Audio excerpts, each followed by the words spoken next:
So this is my report, the importance of foreign exchange forex. So first is an evil currency conversation. So amoy ni ang pagkatabangan ng forex market na magbayluan ang kwarta ng isa ka bansa sa kwarta ng ibang bansa na importante sa paglalakbay, negosyo o pamumuhunan sa isang bansa. So kay bali halimbawa, kung ang isang Pilipino na turista kay makadto sa Japan, kinahanglan na ang bayluhan ang kanaan piso sa yen para magamit naan sa kanaan pamaliton o kanon. Then the second one is the facilities global trade and investment. So pagkatabangan ng forex market ang mga negosyo at pamumuhunan na makipagkalakalan at mamumuhunan sa ibang bansa sa pamamagitan ng pagpapalit ng pera.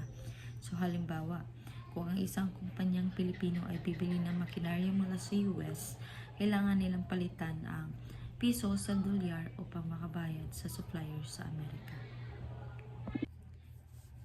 The third one is determine currency's values.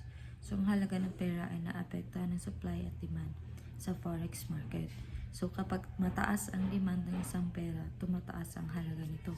So for example, kung maraming bansa ang bumibili ng produkto mula sa Europe, lalaki ang demand sa Europe. Kaya maaaring tumaas ang halaga nito laban sa ibang pera tulad ng piso.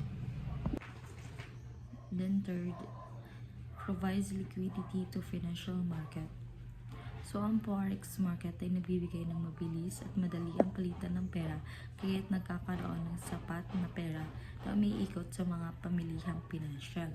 So, for example, kapag ang isang bangko ay kailangan bumili agad ng dolyar para sa isang kliyente, makakahanap ito agad ng kapalitan sa forex market dahil maraming kalahok at aktibong palitan dito. Then, offer opportunities for hedging and speculation. So, ang forex market ay nagbibigay ng pagkakataon sa mga negosyo na protektahan ang kanilang kita at sa mga traders na kumikita sa pagbabago ng halaga ng pera. So, for example, maaaring mag-hedge ang isang exporter sa Pilipinas laban sa pagbaba ng dolyar para hindi malugi.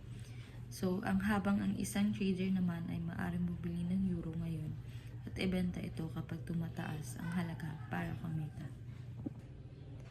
Support economic stability. So, tinutulungan ng forex market ang mga bangkong sentral na panatilihing matatag ang ekonomiya sa pamamagitan ng pagkontrol sa halaga ng palitan ng pera. So for example, kung biglang bumababa ang halaga ng piso, maaaring bumili ng dolyar ang Bangko Sentral ng Pilipinas gamit ang kanilang foreign reserve para mapanatiling matatag ang halaga ng piso at maiwasan ang crisis sa ekonomiya.